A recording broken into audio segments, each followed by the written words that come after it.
Jason's mini lesson.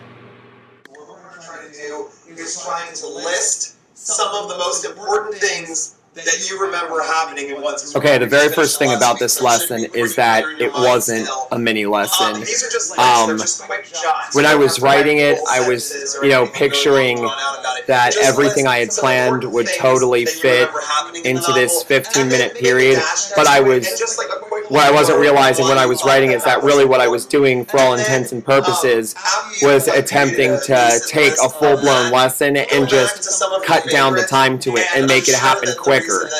And I mean, I feel like the only reason it really worked was because we were doing it with a grad school class. I mean, my 6th graders are definitely capable of doing something along these lines, but I really don't think they would have come up with the poignant answers that, my colleagues came up with, in such a short amount of time about a book we read.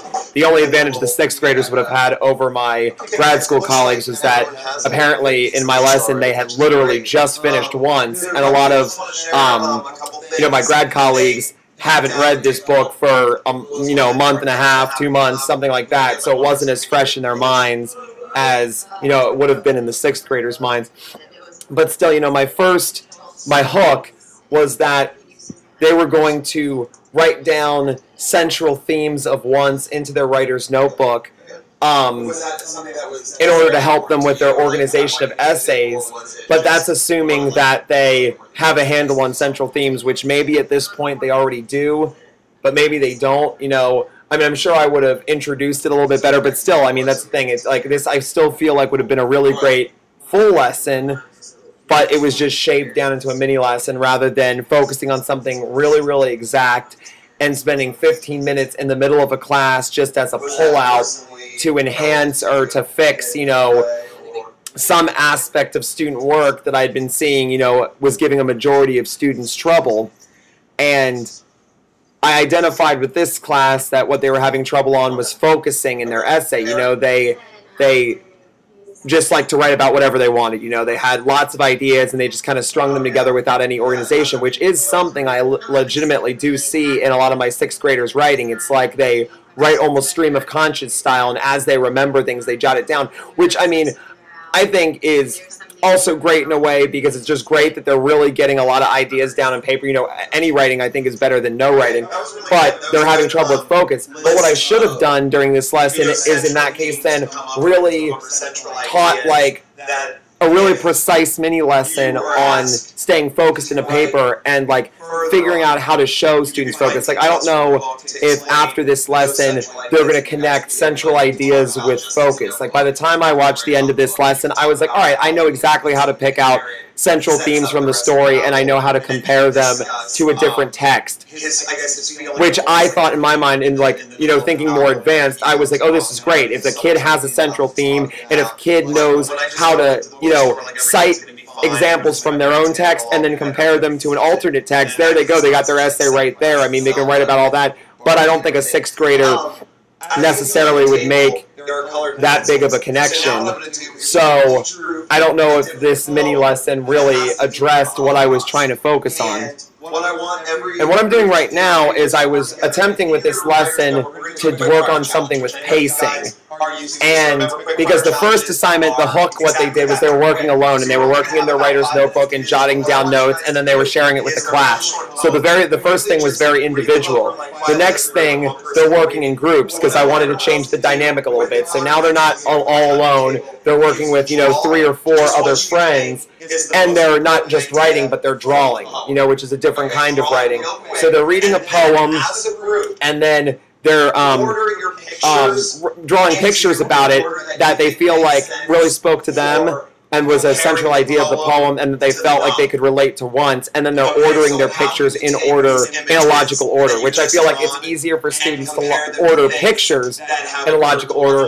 But now, I don't know if I really made the connection that once you've ordered the pictures, this is where I think I dropped the ball, that you order the text from that. Like, if this alone was just the mini lesson, if I had just given them poems, asked them to draw pictures, asked them then to order the pictures and compare them to once, and then show how that can be very similar to what they do in their writing, that would have been a more successful mini lesson. It still, I don't think, would have been the best one that I could have possibly given on focus, but that would have definitely improved this lesson if I had taken the hook out, if I had taken the closure out, and just really focused on this central activity.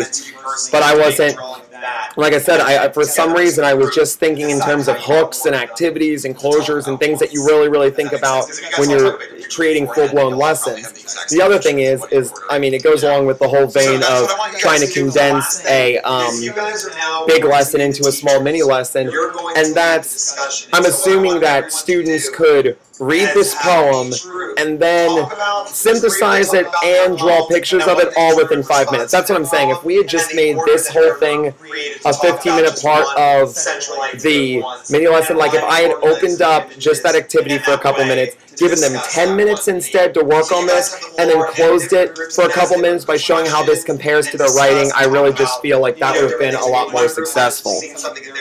What I'm doing right now is trying to change the pacing again. So first they were individual, then they were in a group, and lastly, they're working with the whole class, but it didn't really catch on, and I'm glad that my grad students didn't, you know, or my grad colleagues didn't really engage in a class discussion, because I really don't feel like with that little support and structure that my sixth graders would have just engaged in this huge class thing. You know, I thought it was being really cool, you know, like, you guys are the teachers now, thinking that that would really encourage them to want to speak and discuss, but they all just kind of sat there. You know, I still had a call on this group and then that group. There wasn't really much discussion going back and forth, and rightfully so, because I didn't really set it up that well. And it's just going along with what I said, if I had cut this out, you know, this little discussion, this really isn't talking that much about focus. This would have been a better thing in a major lesson of comparing texts. You know, I really think that this lesson should have just been that single center activity, so I could have really driven home the importance of picking one central topic, using some details to support it, and not getting off track from that one thing, and just really attempting to stay focused in your work to create a better, just a better piece, you know, that it's easier to understand and easier to derive, like, what you've learned, what aspects of the text you've picked out of it that were poignant to you as a student, that kind of thing. And I just feel like that for 15 minutes would have been a lot more helpful, a lot more clear-cut. This lesson was too many directions for 11 and 12-year-olds in a very short amount of time. I like the idea of a quick-fire challenge, which is what I originally called the center activity, and I want to institute ideas like that in my classroom, where all I have to do is, you know, on the first week of school, I introduce what it is, introduce the rules and expectations to it, and then I can just say, students, this next thing's a quick fire challenge, and they're like, boom, they know exactly what they're doing. I did something like that in class with them today, where I gave them new expectations of what I'm going to expect every day of this new unit I'm teaching for like the next 7 days, and now they're like ready to go with it. I mean, we'll see how they do with it the next day, but they seem to understand what they're doing and what they understand their expectations. And I want to set up that kind of thing in the classroom, but like I said, with this, it was just too fast. Obviously, the grad colleagues could handle it. They picked out some great things, drew some great pictures, ordered them and stuff. And I'm sure they made, obviously, all the connections that I made, being like, oh, look, we're organizing pictures because then we can do this with our writing and organize it around a central idea. But, like I said, sixth graders would have not necessarily made these connections. Long story short, it was just a full-blown lesson trying to condense into a mini lesson. It should have been cut back to just been the activity, and I think it would have been a lot more successful and a lot more helpful to accomplish what we were trying to go about accomplishing